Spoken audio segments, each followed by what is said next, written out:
من المواقف الجميلة التي تأتي في السنين أيام، ولكن لحظ الأمة أنها تتكاثر لزحمة المصائب عليها.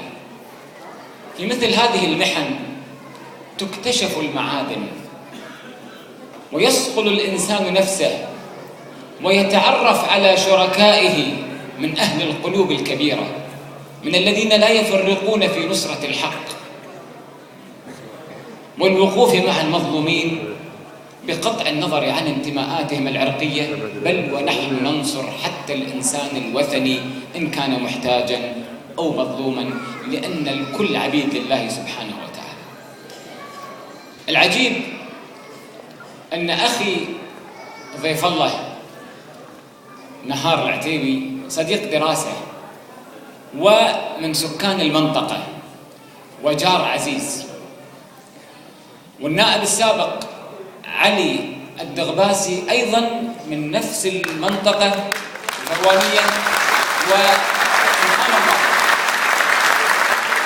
من نفس المنطقة ونفس الثانوية، واشتركت معه، جمعتنا الأقدار عندما جاء البعث، ولا نقول العراقيين، البعث العراقي ودخل الكويت، كنت وإياه في المنطقة الشرقية في السعودية نتعاون في الجانب الإعلامي في القضية التي تعرفها.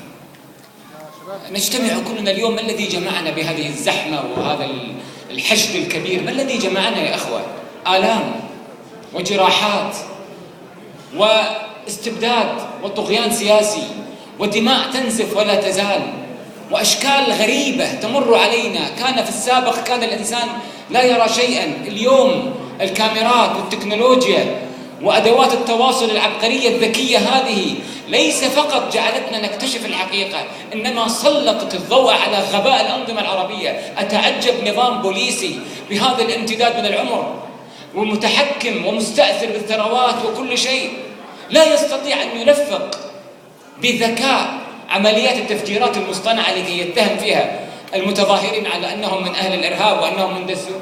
الآن قبل أن تجيكم اليوم في باص في 14 سوري من المعتقلين يفجر، إما أنهم معذبون إلى درجة الموت، إما لأي حالة يريد أن يخفي، إما أن يخفي الضحية والجريمة التي قام بها ويستثمرها بطريقة أخرى، وإما لأي سبب آخر. غباء بدأ الشباب الصغار أصحاب الإلكترونيات يكشفون غباء السياسي والتكتيك الغبي عند النظام السوري في قضية الكشف عما يعلنه في تلفزيونه الرسمي أو تلفزيونه التجاري. سامع يا بشار؟ سامع؟ شيء مخجل. عدة ورقات، القصد هنا التلاحم، عدة ورقات قصيرة. السؤال: الناس ونحن من الناس ينقسمون أمام الأحداث الضخمة التي تدخل في تحت دائرة الكوارث والمآسي إلى 3 أنواع.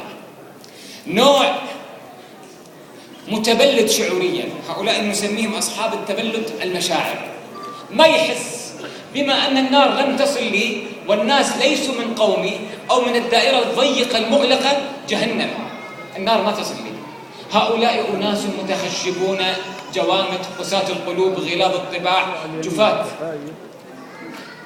نسخة أخرى هم أصحاب الفلتان الشعوري، الإنسان، وهذا طيب، المتحمس على مدار الساعة، متحمس قلبه مع مصر وفي ليبيا وعند أهل الشام وفي آخر الدنيا، ابن أمة ينتمي لهذه الأمة، لكن الخوف من هذه المشاعر أن تعطل الطاقة أو تنشئ اليأس، لأن على